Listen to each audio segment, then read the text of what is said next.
The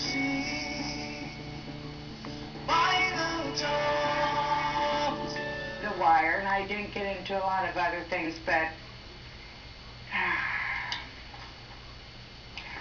and you know what? I could really see Virgil Patlan, if elected, one day doing what that Los Angeles Mayor Villarosa did after he was elected, where he stood on the steps of City Hall with a rally of illegal aliens, shaking his fist and saying, "We cleaned their toilets." I can see him doing that. I don't want someone in office who's going to give illegal aliens a free pass when every one of my fellow citizens or legal immigrants have to toe the line. And so why are you accepting that? Now for the mayor race, Jean Stothert and Dan Welch are the only two candidates who believe in enforcing our current federal immigration laws. They believe everybody should have to follow the laws, not just citizens and legal immigrants. And you know what, quite frankly, I'm going to be supporting Jean Stothert. I think we need to have a good, strong woman in that office to get some things done. I think she'll go in there, I think she'll clean house, and I think she'll be straightforward with us.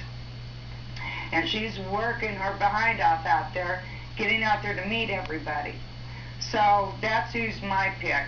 Brad Ashford, he's in the same boat as far as I'm concerned with Virgil Patlan. I want to give you 2 cents for him. He's pro-amnesty. He's the reason why this state is a de facto sanctuary state. Because 2 years ago he refused to hear any more immigration bills. Thanks to Senator Brenda Council and her LR 39. You know, a lot of you people out there, you tell your voters, you tell them how much you care and how much you want to see everything progress, how you want to see the crime cleaned up. No, you don't. Not when you support illegal immigration, not when you give amnesty to illegal immigration. You're not looking out for anybody but yourself. Brad Ashford's just as bad. Don't vote for him either. He's another one who took advantage of the Republican Party too.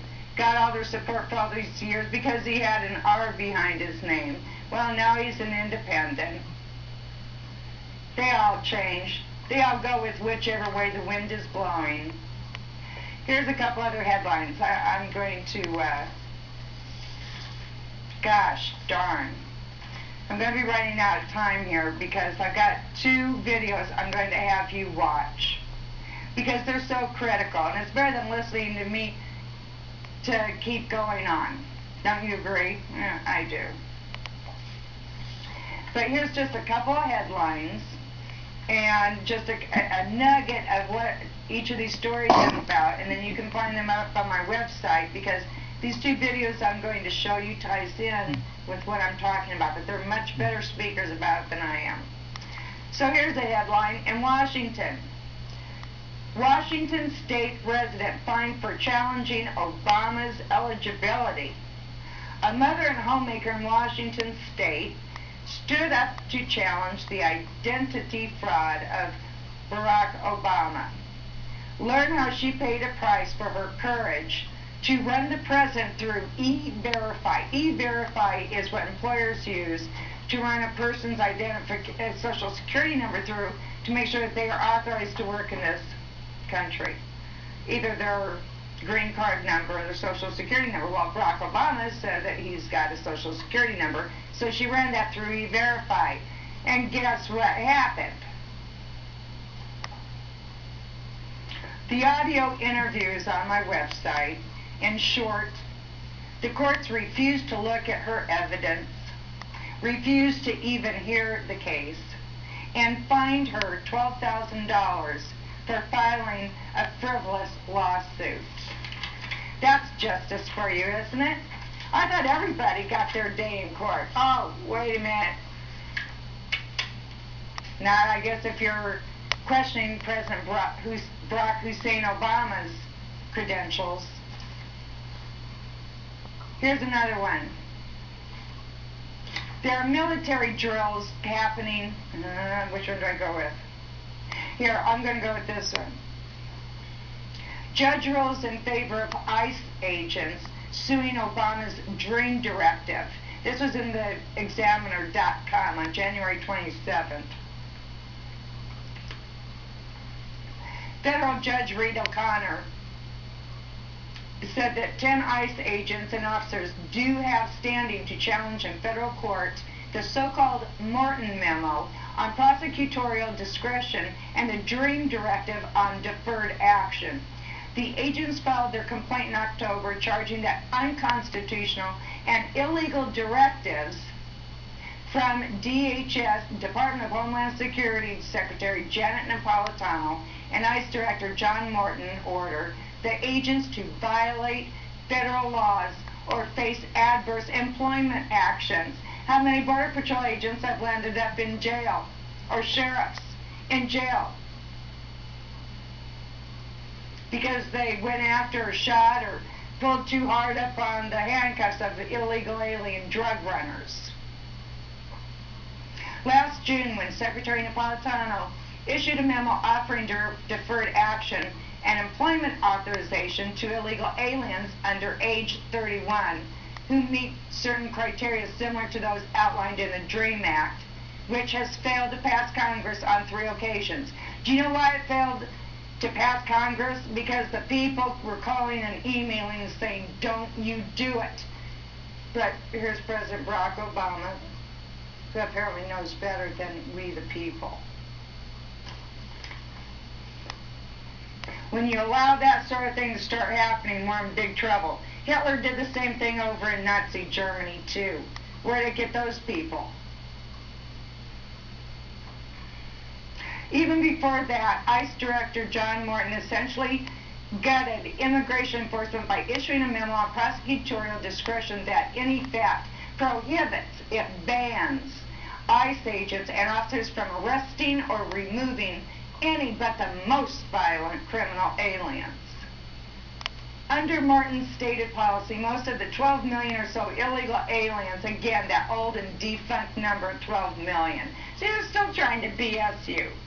That's the number they were using back in 1978. With about 1 million illegal aliens coming across our borders, do you think that number's grown?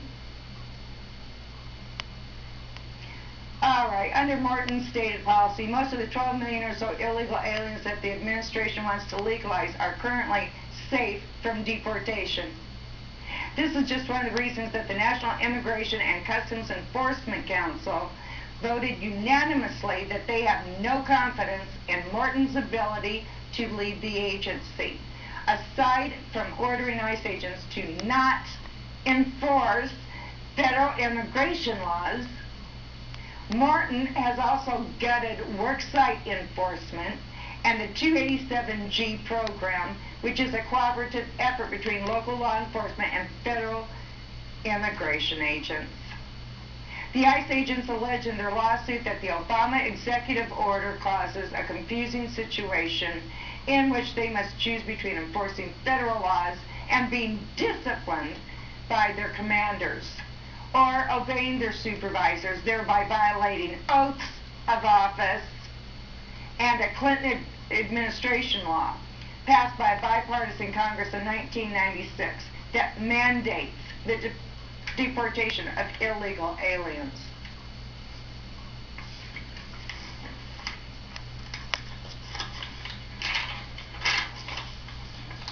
Chris Kobach, the Secretary of State in Kansas, is representing the ICE agents in their lawsuit.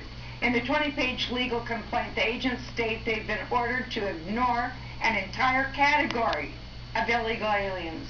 Ignore them. The agents allege they were told to stop requesting proof of citizenship or immigration status. Hey, how would you like to get that kind of a pass, citizens and legal immigrants, when we're out speeding and the police officer pulls us over? How would you like to be protected? How would you like to say, no, I don't have to show you my driver's license. I don't have to show you who I am. You think we'd get away with that? So why are you allowing the illegal aliens? He's quoted here, Secretary of Homeland Security Janet Napolitano and her underlings want their agents and officers to just take the word of illegal aliens without verifying his or her statement, said former police commander David Scher. It's as ridiculous as releasing a suspected bank robber who states he didn't commit the robbery without any verification, by police officers. The administration claims it has diligently enforced immigration law and that the border is more secure than ever. But those on the front lines know this to be untrue. Remember those videos I showed you for January 1, January 8th? Go check those out. They see the violence, chaos, and lawlessness. They have lost confidence in the leadership of their agencies, according to the outspoken agent Crane. And who is DHS and ICE getting their directives from? President Barack Hussein Obama.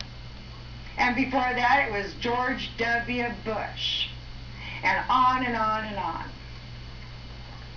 This administration has engaged in a sustained, relentless effort to undermine America's immigration laws.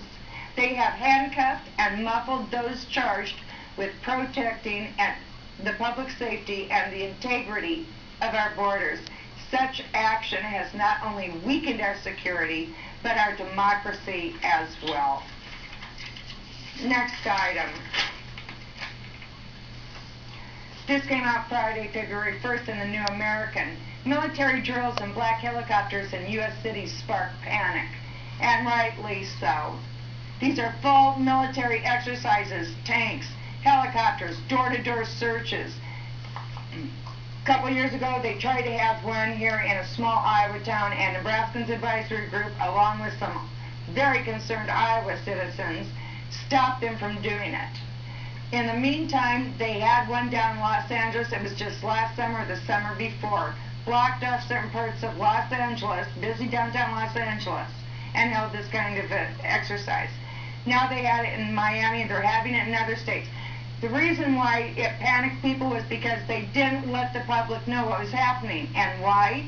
Because if enough public complains, they have to stop what they're doing. That's why they didn't tell the people. Because they saw how we stopped it out here in that small town. They stopped how we saw that emergency exercise over here at that Trainer High School, where they were just darn near labeling everybody who believes in God, the flag, our country, who opposes illegal immigration, who supports gun rights, is a terrorist. That's the scenario they were using over there at that Trainer High School, and we stopped them from having that too. Let me go on. A series of recent military exercises in major cities, including Miami and Houston, have alarmed residents and even local officials, many of whom were reportedly unaware that the drills would be taking place in their jurisdictions. The Obama administration's controversial urban warfare scenarios included low-flying black helicopters firing blanks out of machine guns, heavily armed troops rappelling onto buildings, and more. Now, when in this country's history have you ever seen a full exercise military action like this take place within our cities? If you aren't frightened, you should be. More than a few commentators have expressed concerns about the true purpose of the training exercises, especially in light of troubling anti-constitutional political developments in Washington, D.C., and the increasingly unstable economy.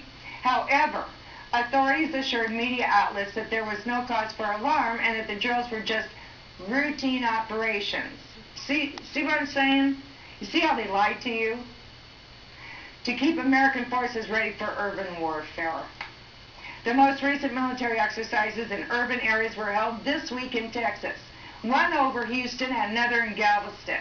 In southeast Houston, U.S. Army Special Operations Forces, working with other agencies, used unmarked military helicopters to take over a former local high school in the area as heavily armed men in fatigues ran around firing what most frightened residents assumed were live rounds. How dare they?